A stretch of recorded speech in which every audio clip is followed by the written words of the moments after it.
Well, good afternoon. Good afternoon. Welcome to this, what I hope will be a very exciting session. My name is Koketso Sachane. I need to say this up front. I try to be professional and prep. I've been watching other sessions. People have got notes. And I went home and I took down notes and then I put it on an iPad. And then now the iPad does not want to switch on. So I have no pep. I'm going to freestyle this whole thing. Yeah. Thank you very much.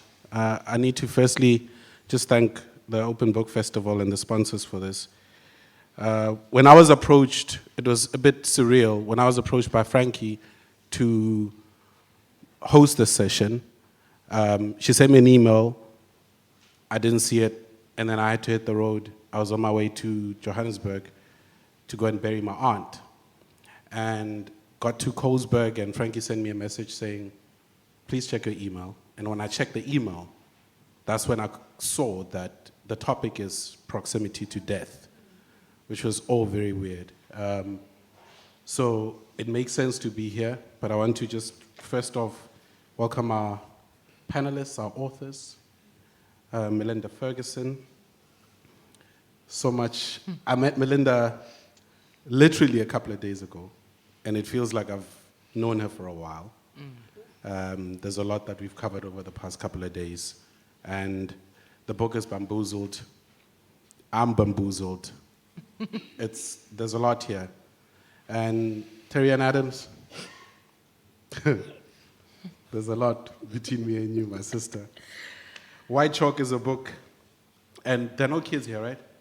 Okay, cool. There's going to be a lot of vulgarity, just a few here and there from myself and mainly from Melinda.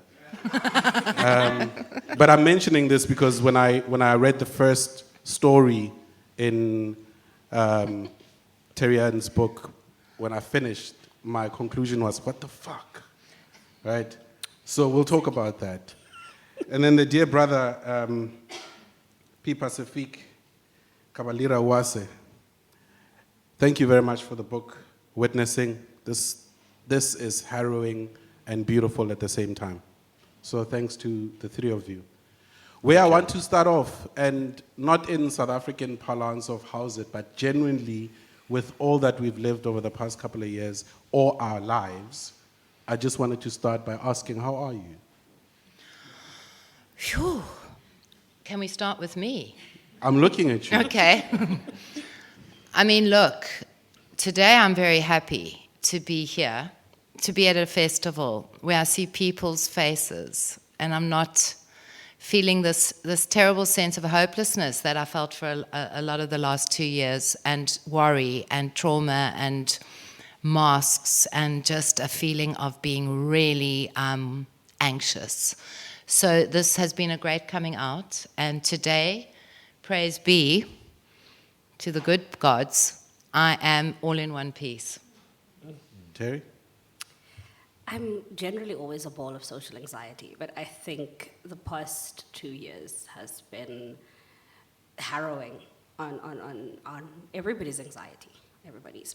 So I'm grateful that I'm still here. I'm grateful that I'm alive enough to be anxious, which is something that I've learned is more valuable than anything right now. Pete? It's actually interesting. At the beginning of the lockdown, a journalist wanted to write an essay about comparing COVID to war, and wanted what I think about that, the comparison that was being made, and it sent me into reflection mode.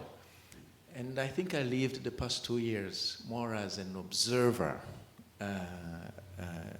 And doing what I can to protect myself and my family. And a lot has been learned, and a lot has been lost, and a lot has been gained, and I hope that we are present enough to see all of that and acknowledge it. Thank you. Proximity to death, I mean, there's, P, your story and the proximity to death that is the Rwanda genocide, but there's also the proximity to death that we've all lived over the past couple of years, particularly over the 2 years. And I'm mindful of not in any way painting a picture of the proximity to death that you've lived to what we have all lived here now in the world over the past 2 years. But I want to maybe have your reflections on proximity to death, and I'm going to start with you, P. There is the proximity to death that is your story, what you've witnessed, and then what we've all witnessed and all lived through over the past couple of years. And what is your connection or disconnection to the proximity to death that you've lived? I always, when I think about death, I always go to my first experience of seeing somebody dead. It was my grandfather. And the fear that I had that this person is going to wake up. But it was not just the fear. I was only 7 years old. And then 2 years later, it was my father. And I was so young, but I still remember the funeral, the thumping sounds of the earth and the stones on the coffin. It haunted me for a long time. Little did I know, of course, that I was going to see so much of death. And it's more recently, of course, different people in the world have lived it differently. The fear of death is still a reality for me, even when it is so distant. You know, watching on television these Italian soldiers and Spanish soldiers having mobile morgues or temporary morgues, and they don't have space for the bodies, and then fearing that when it was happening, it wasn't here yet, and then the fear that that's what was going to happen, and remembering that it was so ordinary at some point in my life to see a dead person in the street, then fearing that that's something that is going to happen here. I remember connecting with that fear of the extent to which COVID is going to wreak havoc here. And I was very relieved that it didn't happen that way. Terry, right from the start in White Chalk, there is beauty that ends up tragically in death, and then there are many other stories that you've written where there is that presence of death. There's that one story of a party for somebody who died 5 years before, and the weirdness of that. But on a personal level, or also in the stories that you share, your connection or disconnection to this proximity to death. Yeah, the first story is my story, but fictionalized. So I'm just going to spoil it for you. But you're still going to buy the book because I write very brilliantly. So I'm joking. No, you're not joking. No, you're not joking. So in the story, we have this character. Her name's Jay, and Jay finds out she is pregnant, and Jay is not very excited about finding out she's pregnant. But we follow Jay week by week as she gets used to the idea of becoming a mother. And actually, she falls in love with this baby, and every week she calls the baby, I don't know if you guys have been, pregnant before, men and women, but she calls the baby the fruit or the veggie that is on the baby blogs. So, when you're pregnant, you read all the baby blogs, and, so it's a kumquat and nachi and avocado, and, your baby's the side of this, and that's how you see she connects with this child. And she actually starts talking to the child, all of her fears, all of her hopes, she shares it with the child. Until we get to know the child's name. And this is where my friend was like, I knew what was going to happen when you did that. So the child's name is Zuri. And Zuri is a Swahili name, or it could be African American because, the internet lies. But I liked the name because it was very close to the name I gave my daughter, which was Azaria. And Zuri dies in the womb at 38 weeks. And at the end of the story, you follow Jay to the hospital, and then that's what happens. And Azaria died in the womb at 39 weeks on the day she was supposed to be born. And it was one of the worst days of my life that day. And that's when I knew that death is inevitable. You may not even have lived yet, but you will die. And I'd already lost both my grandparents, who were basically my parents at that point. I'd already lost my deadbeat dad at that point. And now I'm losing, Azaria. And then I needed to write that story because it was sitting in me for years. But what I wanted to share when you was asking P about, the proximity to death, I thought of a funny thing because I'm like, this is such a heavy topic. And, okay, it's not funny at the beginning, but it gets funny. So a couple of years later, I think it was 2021, I was going through therapy and I was losing my shit on an almighty way. And it was 3 days before Azaria's birthday, which is the 2nd of June. And I was at home, at my familial home in Aldo's, drinking and talking and whatever. And I lost it over some small thing. And I never lose it generally. And I screamed at everybody and I told them how they cannot see me for who they are, how I am, how they don't appreciate me as a person, how they don't know what it's like to have a bit. I lost it. And my cousin who'd lost her mom the year before, she was there, and a lot of my rant was directed at her. Not because she lost her mom, but because she's a she's a bully. So I took out all my childhood issues with her that day. And then my mom sent a message to everybody, and she's like, Te, so sorry, it's 3 days before Zaza's birthday. And my cousin put up a status on her WhatsApp, and she was like, everybody has dead people. And, it was a blessing because it made me think. I was like, yeah, you're right. Everybody does have dead people. And everybody does have the right to mourn their dead people. And everybody does have the right to lose their shit over their dead people.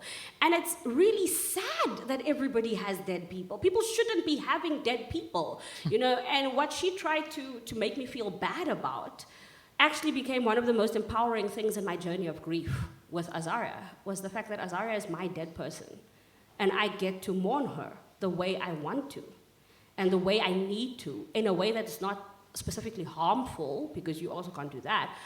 But up until that point, I felt like I had no right to mourn Azaria because she did not, as a very horrible person said to me, she did not breathe real air. So yeah, that's my proximity to death story. Yeah. Before we get to Melinda, I just want to say that for me, I would want to have this be a conversation, not only this side, but your end. So I'm not going to set aside time for questions from the floor. So at any point in the conversation, be part of the conversation, please. I think the guys know, we spoke earlier on, so a mic will come to you. Should you have a question, I'll acknowledge, and then we'll take your question. Melinda, there's, for you, and it is heavy, but we'll get to the sort of light stuff. For you, your experience of death, or death is to some degree consistent, whether it's a death of a person or a death of you and what you've lived, or having to kill off certain parts of your actions and self. There's age 4, watching your father collapse and die in front of you. And then fast forward in the book, death that disturbs your seeking of freedom, right? And I'm fast forwarding here, but speak to that. I mean, I'm just listening and I'm thinking like furiously, gosh, what am I going to say about this? Because death has been such a pervasive thing in my life from a time I remember. And my strongest memory of anything in my life is my father having a heart attack in front of me, which I was 4 years old. And in that moment, I said yesterday at a panel, I was introduced to the world of existential angst. And I really did have an inversion of the understanding of life. From that moment, I knew that death was a possibility. I had not been able to be, I think lots of children are protected by the idea that like death happens somewhere else and no one spoke about it, and all that stuff. But it was quite weird because so as disempowered as I was, I think I inverted the idea of life and death in that moment. And then I very clearly have tracked how my addiction journey started almost simultaneously. And for me, addiction is actually the seeking of death. It's the antithesis of life. We think we're, kind of having cocaine or thinking heroin or whatever because we're living on the edge, but we're actually dying. It's a death process. And I sought that darkness for so much of my life, up till the age of 33 when I was using. I started smoking when I was 4 and drinking when I was 9. So you can imagine like the inversion that happened after seeing my father die. What I found interesting about lockdown, and I'm going to get to the cabin just now, is that from the very moment that we were told of the pandemic and that we were going to be put into 3 weeks, remember that? 3 weeks of lockdown, they would all be fine. Death became a major theme of our lives, like much more than ever before, as a global idea. And I also, and this might not be a popular thought or even one that any of you might agree with, but I'm going to say it anyway, I also started beginning to feel as the lockdowns got extended, and I know people were dying, and I lost people to COVID, and I'm definitely not a COVID denier, please. But that death became a very strong manipulative tool to drive the fear further. Now, I'm not saying anyone was doing this on purpose, but death as an idea that we were all waking up to became incredibly effective in keeping us in line. And that worried me. Because death is, as you've said, a very normal part of life. And we've had a very unhealthy relationship as people to death because we fear it. We try and extend our lives by I haven't had any fucking plastic surgery, but there's a drive to extend your life. Longevity, it seems like the prize for human beings to keep themselves youthful, to keep us in a way in denying death. And I think what was amazingly powerful and actually in retrospect is going to be something that we all gain from if we want to.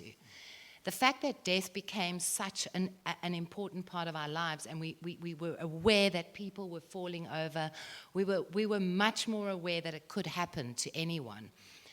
Perhaps what we will be able to take away from that is a much more realistic relationship to it, and as a result, be able to live more in the presence of our lives and not be stricken by fear because we are going to die. That is the truth. Yeah. And you know what? I don't actually want to go into the cabin yet. Don't. You don't have to. The cabin. The cabin is in the book. Yeah, read the book. I want to talk about death of a different kind. I want to talk about the death of truth-seeking, right? So in all 3 books there is, with P, at some point in Rwanda, there were lies that were told, lies that led to people dying, where truth was not real, right?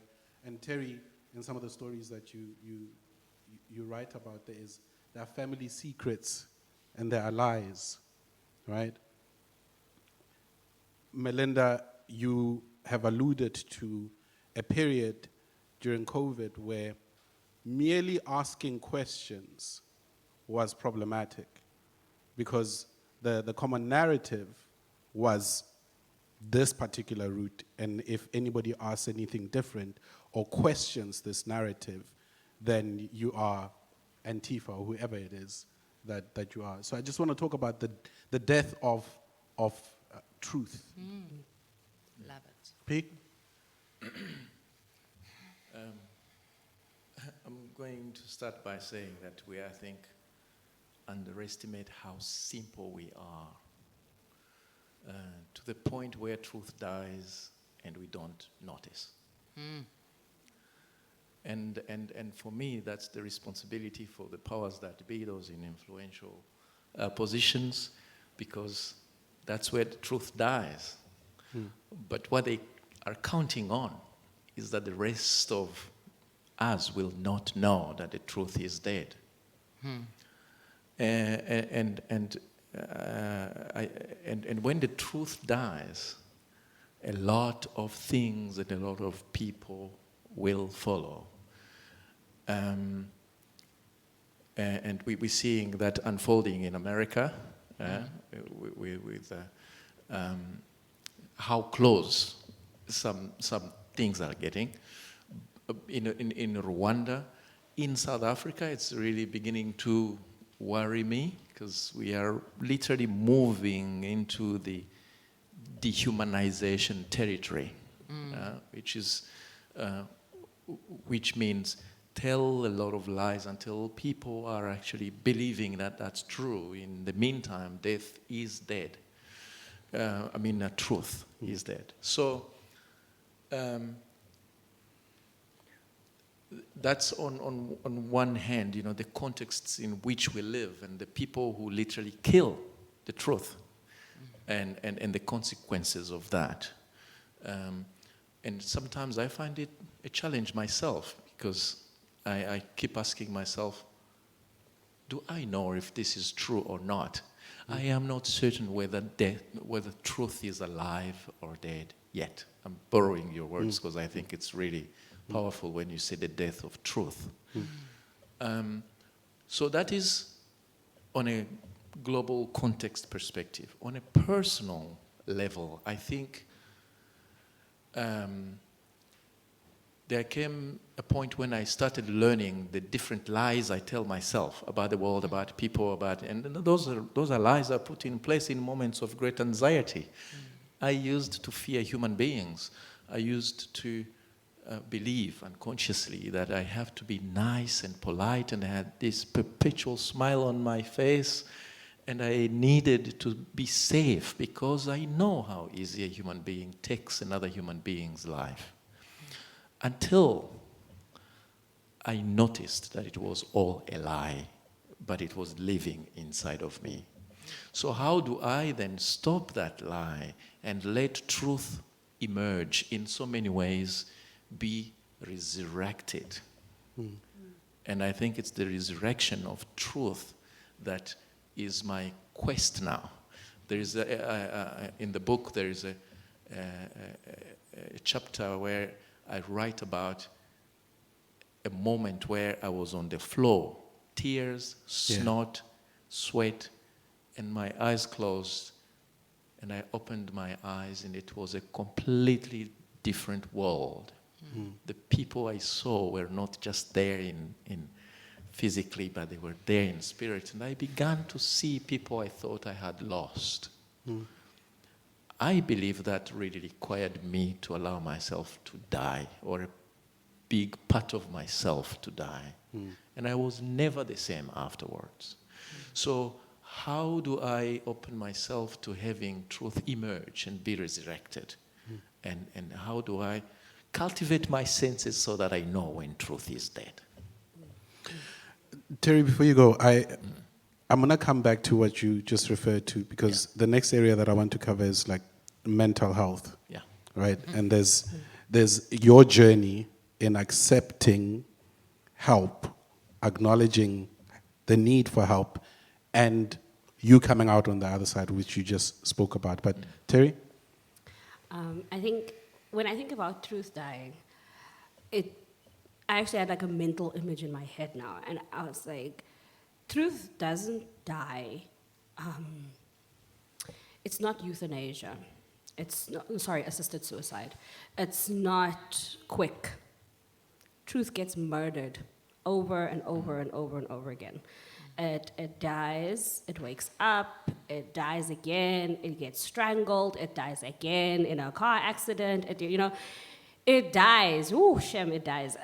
Because we are all, in some ways, in the way that P said now, we are all murderers of truth.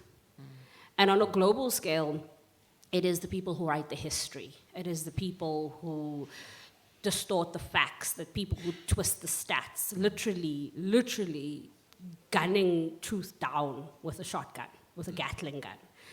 And then on a personal level, it is the families, like you referred to. It's the families hiding, that didn't happen to you.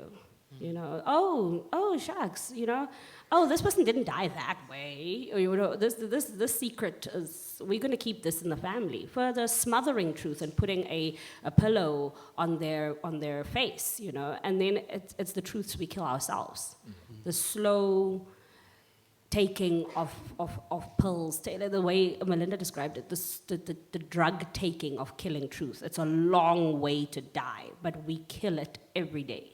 So I think when we speak about the death of truth, we need to realize that it's a death that is not once off. Melinda, it's been a journey for you. Sure. This has been a journey, and you write extensively about the angst of having to question the common narrative, right? And also in seeking your own truth, going the route of psychedelics and how that is so anti-NA and anti-everything that you're supposed to have done or do in your recovery process and the different sessions over however many years that you've gone through. But the resurrection that you speak of also has to do with you resurrecting from that angst and accepting and embracing that truth that you find through psychedelics. Oh, well, there's so much. I mean, you know, as I was sitting here, I was thinking that in many ways, I'm talking a lot about lockdown because it feels like I've freaking been through post-traumatic. See, I'm starting the cursing. The post-traumatic stress, and we're just like starting to be able to breathe and go like, what happened? I took it very deeply, and in many ways, I started to search of what was happening. I started a search of what was happening to us. Look, from the time I got clean in 1999, because addiction is a lie, addiction is death. So addiction is the antithesis of truth, because you tell lies to yourself all the time to keep yourself on the fix, on the false fix, because you're not fixing anything. It's just all the illusion. And so at the beginning of lockdown, I mean, the first thing I say in the book when I start part 3 is, darling, you've got to get us suicide pills, not toilet paper. That's the first part of part 3, and I'm saying that to my doctor boyfriend because I felt very out of control, and I didn't really want to commit suicide at the beginning of lockdown, but I felt that something really bad was about to happen, and that it would extend for much longer than what we were told, and which it did. But what I'm trying to get to is that in my search for a truth, because it became very urgent for me to find out what was going on. And the more people were telling us not to ask what was going on and deleting YouTube accounts, taking people off LinkedIn, taking people off Twitter, it started feeling incredibly scary to me that a kind of fascist thinking was permeating our planet, and that there were people deciding what was true and what was not on behalf of us. And it became incredibly worrying for me that we weren't able to just say, what's going on? Is this okay? What's in this? Why do we have to do this? It was as though there was just like this blanket approach of do not question, you shall follow. And then I started going deeper and deeper and deeper. And I've sort of stumbled upon 2001, 9/11, where I decided that was the beginning of, in some way, the global anxiety that was really pervasive for the last 20 years was introduced to our planet, where the beginning of big lies, and I mean there have been many big lies in the history of humankind, but the big lies in terms of surveillance, war crimes, the Iraq war, the Afghanistan war, the Julian Assange who arose, for me, like a man with a sword of truth, who was cut down like a dog, who was placed in prison, Edward Snowden, Bradley Manning, rather. What's the trans name now? Chelsea. Sorry, what's their trans name? Chelsea Manning. Those three people become the light keepers in my book. So the book becomes very, like, in a way, political, because it changes from just this Melinda having a little freaking moment of existential angst to looking at the world, which becomes very evident to me how truth. There is a war against truth that starts happening. Whether one likes Assange or not, whether one believes he's a rapist, which, by the way, he isn't. All these things, for me, were incredibly worrying to be watching very close history happening, where the imprisonment of Assange, for me, became about the death of investigative journalism. The death, that it was a warning sign to us, many warning signs, because what he had done was basically show American war crimes on video, on YouTube, with WikiLeaks, and we were basically being told that this man now was a criminal, and the inversion of truth and lies was happening in front of us. I don't think he's been deported yet. I watch it very keenly to see what they will do, because I think the message to all of us as human beings is to say, if you seek the truth, you expose the lies, ye shall be imprisoned, exiled, or murdered. And these are very heavy and hectic statements that I'm making, but I feel very, very strongly that we as human beings really need to look at what the death of truth on our planet is doing to us, and whether we have the capacity to say no. And that gets me to the part of my psychedelic journey. I'd like to just talk about that, because as we were talking about truth, I thought to myself, geez, every time I've done a psilocybin, which is known as magic mushrooms. I'm a recovering addict. No, I haven't relapsed. No, I'm not even going to go into all the anxiety around that idea.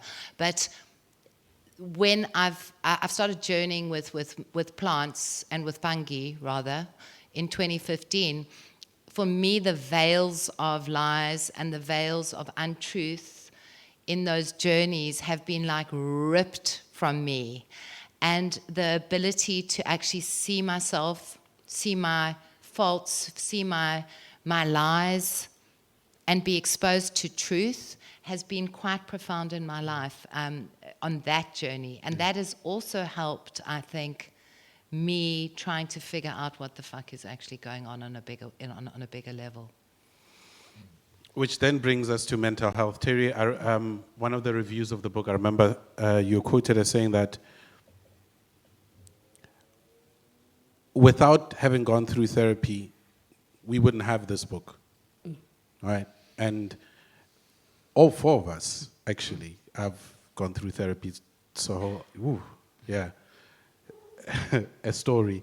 But the importance of therapy and the acknowledgement of something is not right, I need help, and I go and get help. And then I'm still getting help, but I'm somewhat on the other side.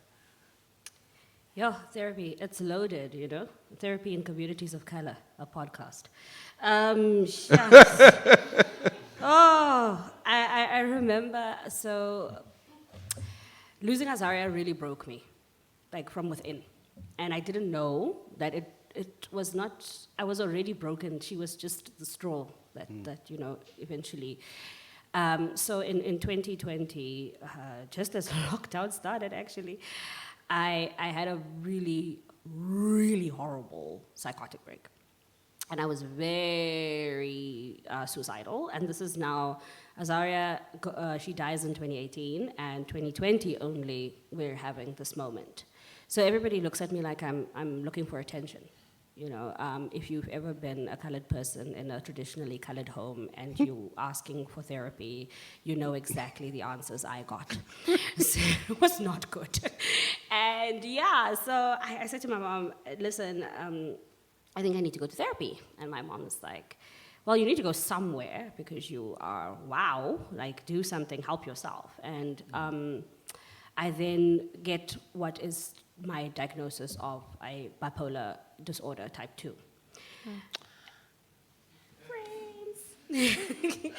Yeah, shucks. Bipolar gang, stand up. So you have to laugh to keep from crying, guys. So I get my bipolar disorder diagnosis, and I've got a family member who has bipolar 1. So already there's this horrible connection to mental illness, seeking help, therapy, bipolar. And I had to push through the cuck to actually go and see a psychiatrist, dump my psychiatrist, go see a psychiatrist that will listen to me, and then go and look for a therapist. And then I find this wonderful man who also is visually impaired. And we just talk about stuff, and we start the therapy journey. And it was not easy, because my therapy journey is not about how great therapy was for me, because it was great. It is about how resistant my family was to me being in therapy. It's almost like I insulted them personally by going and speaking to a man, and at that he was a white man, about our family problems. And it brought out this, the reason why I could scream at my cousin was because he made me realize that my cousin really emotionally and mentally abused me. And she must not watch this, dear God. It'll be a week's worth of WhatsApp statuses. And, you know... So all of it eventually led to me taking all of that frustration. That was the moment of you crying on the floor, was the moment of me screaming at my family. Literally, there was a point where I just looked up into the air and I screamed. Years worth of not screaming. And that, when I cried and I was finished, and the anxiety of what the fuck did you just do? When that, sorry children, when that, left me, I woke up and I was like, whew, hot damn, I feel better. Thank you, man.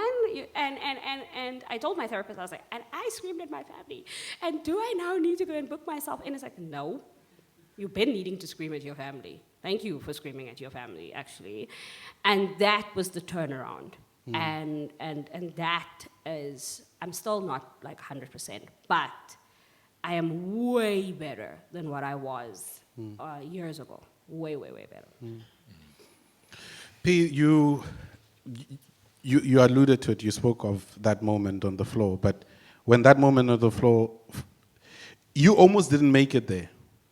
Yeah. You almost didn't make it because you were in a program, you're about to give up, and then there was a request to say, please just give this one session a chance. And you took that chance and everything changed.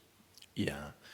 And that was actually, my recollection, it's the second time I had given that kind of chance.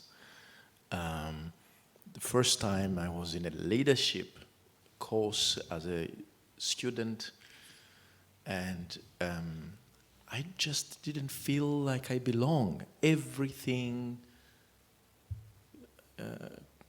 about me, in my mind, I was different, I was the outcast, I was the one different who didn't have a place there. So I almost left, and the facilitator, Mario Dendal, she said, tomorrow we're starting a workshop. It's 2 days. Give it a chance. I still said no. She said, okay, give me just 1 day, and then you can go. So out of respect, I stayed. And that was the Alternatives to Violence project. And it starts with people in a circle telling their story. And my turn came with me saying, what do I say? Because I genuinely believed my story is not worth telling. And I almost escaped. Now, that moment you're talking about on the floor, I wasn't escaping because I didn't want to be there. I actually was in agonizing pain.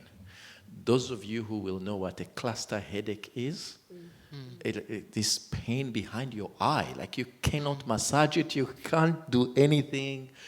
It just was so blinding, and I couldn't see myself being in that room because I could not focus. And the extraordinary skill of the facilitator to say, I have a hunch. Literally, that's what she says. I have a hunch. Would you trust me to do something with you? And she took a detour that was so far from what we were talking about. This was a workshop about money, and she's going to deal with my pain. And that's what she did, and I ended up on the floor. These are moments when I decided to trust.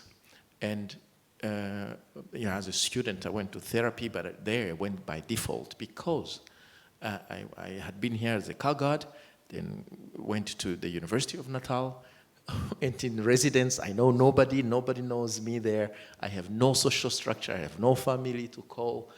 And so when I discovered there is this student counseling center and a counselor, I went there because once a week I would have an hour where I talk about some things that I don't have a chance to share.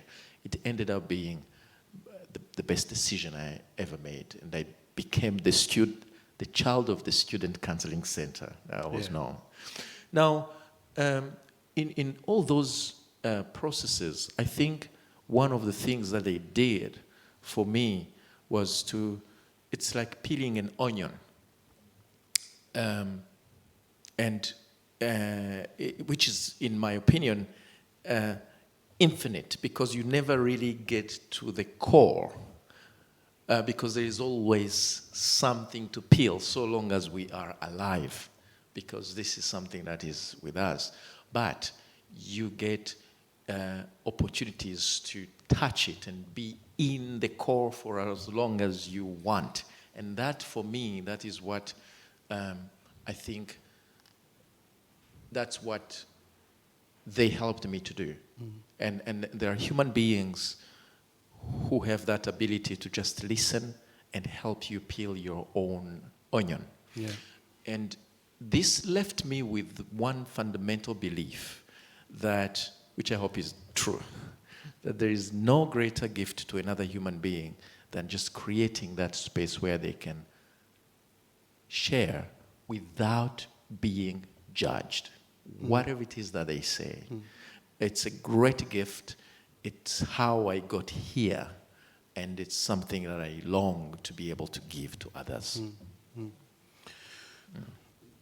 Can we get a mic down here? Because I was about to remind us all that, or you specifically, that you can ask questions at any point, because we've got about 18 minutes, and I'm just going to carry on and then have your questions come up, but please. Thanks for a lovely chat so far. I think one of the things that interests me is with writers is that essentially you volunteer to become spokespeople for issues that are wounds and things that, and even sitting on a panel like this, you're asked to revisit constantly these things. You feel like you've already kind of dispatched in your writing or that. So is there something wearying about that position for you guys, or is it something which you feel like it'd be more wearying not to do that? Please contradict me if I've said anything you don't agree with. Melinda, I know it right at the... I'm going to have you answer that. Yeah. Because right at the beginning of the book, you struggle with the fact that the book needs to be written. But it's not for those reasons. What you've asked, I could talk forever until my deathbed about all the things that have happened to me. I mean, I clearly enjoyed. I've written, this is my 4th memoir. I always joke and say, Nelson Mandela only had 1, and now I've got 4. And who the fuck do I think I am, really? But so I get all, I find myself to be quite fascinating, to be honest. And so I love delving into all these things. That's the answer to you. But what I did find really difficult with this particular book, and I mean, remember my first book, Smacked, I wrote about how I got gang raped, how I stole my mother's wedding ring, how I stole checks, how I frauded, all for heroin and crack, guys, those who you don't know that I did it for that. I mean, I did it for a specific reason, at least. I wasn't just some psycho least. klepto. I was doing it for my fix.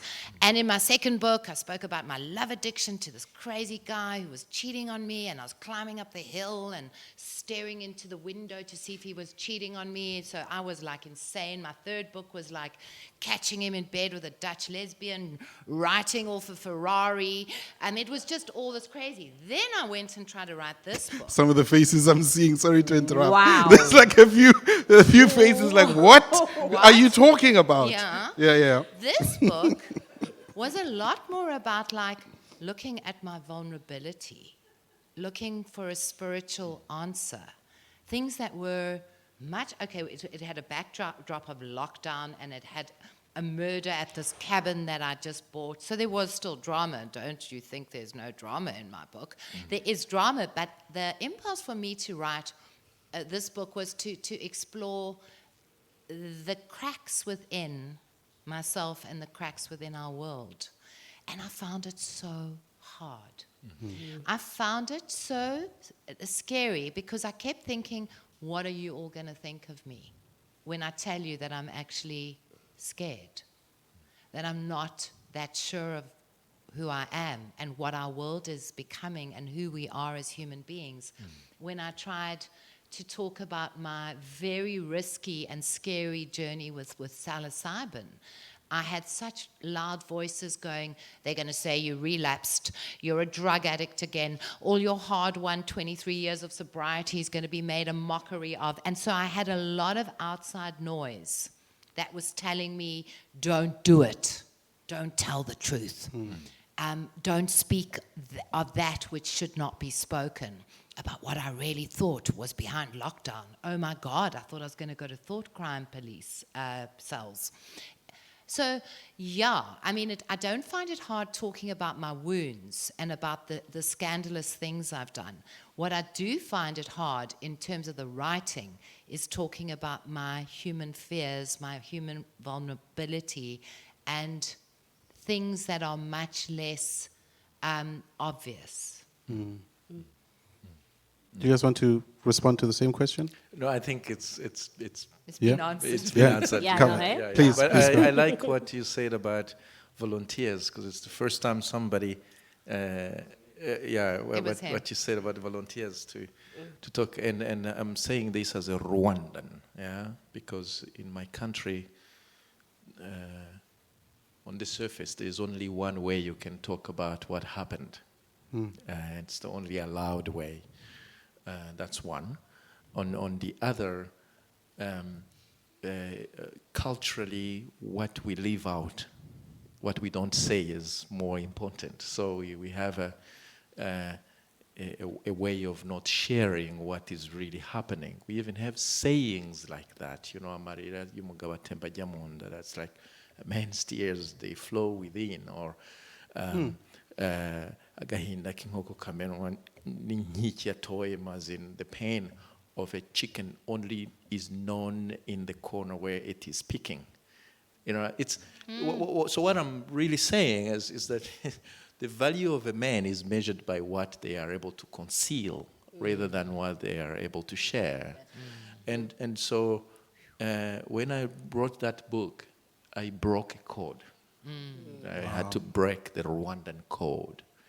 And if I was going to do that, then I went all the way because I share, really honestly. So thank you for using that word volunteer, because, but I also did it for myself. Really important. Ma'am? I have a question for Pie-Pacifique. When I was a child, my parents didn't discuss death with us, and we didn't go to family funerals. So my first experience of death was my father's funeral, which was obviously, it would be traumatic, but it was very traumatic because I didn't know what to expect. Sorry. No problem. My question to you, and you don't have to answer this, is do you, or how will you, or how do you teach your children about death? What do you speak to them about? How do you talk to them about death? Such a beautiful question. And I have one child, She's 5 months old. Oh, She is adorable. hey, little baby. Oh, she's so cute. But I will answer the question because in so many ways there are fears that we pass on to our children, not by what we say or we teach them, but the way we are. And I think it's a lot more about attitude, how we are with it all, that speaks a lot more and more consistently and longer than the words that we use to teach them. And so my wish is that she's going to know. We're talking about proximity, which has to do with distance. She's going to know that there is no distance between us and death, and that is okay. It is really okay. Yeah. Yeah. Thank you for your vulnerability, by the way. It's something weird that's going on. I don't know what it is, but I started attending yesterday, right? And for some reason, every session yesterday, even though they were like dealing with crime and whatnot, I've been like a little bit emo. There's like this emotion inside of me even now. I don't know what it is, right? So, you know, it's okay. I was worried that it's not worried, but I kind of prepared myself that at some point in this session, I might get emotional, you know, so you're good. Don't even. You're good. Thank you. Ma'am? I want to start just with the gratitude for this, the gift of this conversation, and to not, I really just want to amplify how often when you are writing your personal story, and particularly if that's exposing trauma and wounds, there's a sense from our bigger human family that in some ways it's self-indulgent. And also, Terry and I share the experience of stillbirth, and many times I was asked, why would you write about that? Why would you want to talk about this 19 years later? Because I still am very much an advocate for mums' voices and needing to own that grief in their own ways. I'm mentioning this because I'm fascinated by my own learning. This healer, heal thyself mantra, and the wounded healer, the wisdom in tapping into our wounds is often way beyond that simple, assumed release of, okay, I got it off my chest, I painted, I danced, I wrote. It's an extraordinary process. It's an alchemical process. It's a process of presencing, and I'm not telling you anything you don't know. I'm just amplifying it is what I want to say, because I want to holler about that. I want to celebrate how many people are doing that. And I definitely feel the gift of COVID in the sense that it gave many people permission to mainstream conversations around bereavement, around grief. And my upcoming book called Grief Seed is particularly about the generative nature of grief.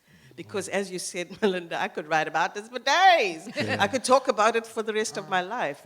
How incredibly generative grief is. And P, I feel like what you've just gifted is this beautiful, right at the beginning, possibility that as parents, we can ground our children in the natural and rightful place of death, like leaves falling from a tree. That seems like a small story to tell, but it's the one that's killing us for having not been told it ourselves. Thank you. Thank you. Thank you. Thank you. We've got a question there, but I'm going to just ask three specific questions. These are my final questions to you, specifically, individually, and we'll get to that question as well, but maybe think about it in the meantime. P, I don't know if it's deliberate, I don't know if, there's something about throughout your book, you make constant reference to feet, shoes, or being barefoot, right? It comes up in many different ways. And I've been asking myself the question, what is that? That at any given point, there is a reference to shoes, feet, being barefoot, like what? I'm not imagining it, right? Well, now that you say it, I see it. Right. But I think my longing was, I would like to write this and convey the simplicity of my life as it really was, because it was a very simple life. Right. Even if I'm talking about childhood, we were barefoot. My mother was earning enough to buy us shoes, but when I went to the streets to play with other children, we had to remove them because not all of us had shoes. But at the same time, for me, the image of a child with bare feet is as simple as it gets. And when I was witnessing my own story, because that's actually what really happened, that's why this title is Witnessing, I went back to look at this child, and that's the image that I get. It's a simple T-shirt, simple shorts, and barefoot. And that's the child that I got to love. Makes sense. Yeah. Terry, the benefit of being from Eldos, the benefit of living the life that you have lived, the spaces you've occupied. I want to find out from you about the value of your collective experience that allows for you to write as differently as you do across multiple stories in one book. Yeah. I always say, ever since I moved back from Pretoria to Joburg, I loved everywhere in Joburg. I lived in the east, I lived in the CBD, I lived in the south again, and then, I eventually now settled in the West Rand. So the only place I have not lived in Joburg is the north, because I'm poor. So, and I think the value of that, because I think spaces inform me quite a lot. I've lived in Pretoria, I've lived in all over Joburg, and I now live in Krugersdorp. And those spaces come with their cultures. And those cultures come with their experiences. And those experiences come with their stories. And I think those stories then add to the versatility and the vibrance and the richness of what then becomes, my fiction. So, yeah, I've really been blessed to be able to move around as much as I have, and to be able to collect all of those stories wherever I've gone. Yeah. We're going to get to that question, and I'm looking at the time. Melinda, quickly, and I mean quickly. I love her too much. I can talk to her like this. I would like for you to share, so in the book, Melinda, and you speak about the vulnerability of the book and how deep it is and how far you go in the book. And there's a part in your book where there's call it a confrontation conversation with your sons, where they call you out. Do you want me to do this? Yeah. But I'm going to quickly, because you've shared something with me personally, and I've also seen it. The confrontation itself around your history and what you have put them through, but how your son today, You want that? yeah. Okay. Your son today embracing that whole sordid story and how he was raised, carried, then raised, to what he's doing with it now. Okay, very quickly. I was a twice pregnant mother using heroin and crack. Okay, so I had 2 babies born into addiction, terrible shame. Got clean very quickly after they were born, but still had to carry the shame of them having been conceived and brought up on a very short level by 2 drug addict parents. We both got clean. Anyway, they lived a life.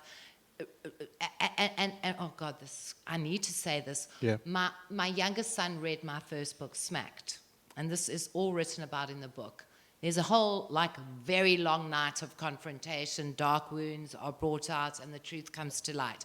But, and I think this is what he wants me to talk about, my beautiful son Daniel now is in Amsterdam studying a master's in computer big data engineering. So much for drugs in pregnancy. But do not say that to other people outside of this room.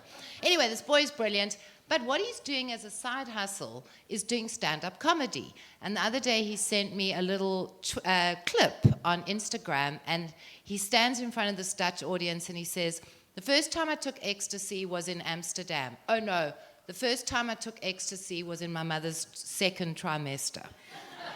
So that's his way of like dealing with his trauma. I know this is quite a sick joke, but anyway, I said to him, my boy, fly with that which you have been given. You were brought into the world with 2 fucking junkie parents. Take your place as a stand-up comic. No one else has got 2 drug addict parents who's doing stand-up comedy. Use it to your advantage. And so the wound that I gave him is in the process of transmuting into his gift. And that's what I'd like to. Yeah. I think that's what We're out of time. Go ahead. Last question. Okay, cool. Hello. Yeah, so I'm trying to make sense of my fear of death. Sorry, fear of? Fear of death. Fear of Okay. death, yeah. So I'm not expecting like miracle answers from you guys, but I'm just of the opinion that death is the common denominator behind most of our decisions. The reason I'm guilty about not visiting my grandmother enough, the reason that I took so long to get out of the church offering a solution to death. So, yeah, I grapple with this idea around my fear of death, whether it's healthy, what to do with it. And I just wanted to know, seeing as you guys have written books about it or volunteering to speak about it, if you had any guidance around that particular question. Yeah. P, quickly.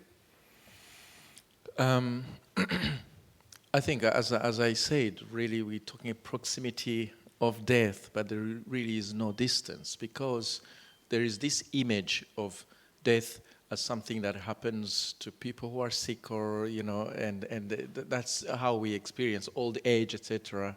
But also, it is a reality that any one of us could go at any point in time. I just so happened as a child, having seen so many people being killed in front of me, and some of them I heard their last words. And that's what I feared the most, was I could die any time. Even if sometimes we transfer this fear about people around us dying, I found my most fundamental fear was that I could go at any time. And I didn't know what that was, dying. And so the fear of not knowing what it is, and the fear, of course, of the pain that caused to my mother, my sister, my family. And I had to let go of the reality that any time, yes, it could happen, and find a way to say yes to it. And sometimes I lose it, but I keep reaching for it. You can find that yes and no, and intentionally go back to that yes, and hold onto it as long as I can. I think for me, it is like a thing that changes, it comes and goes. But what I did, as he was talking, I sort of thought what I needed to tell you was, the more one makes peace with yourself, and the more one is like, I suppose, loves the self and is happy with that which you do in this life, the less fearsome death is. And that's just what I want to say. All right. Terry, final word? I'm shit scared of dying. She's shit scared of dying. All right. Thank you very much. Thank you to our panelists. Thank you. And thanks to the sponsors. Book signing downstairs as well. Much appreciated.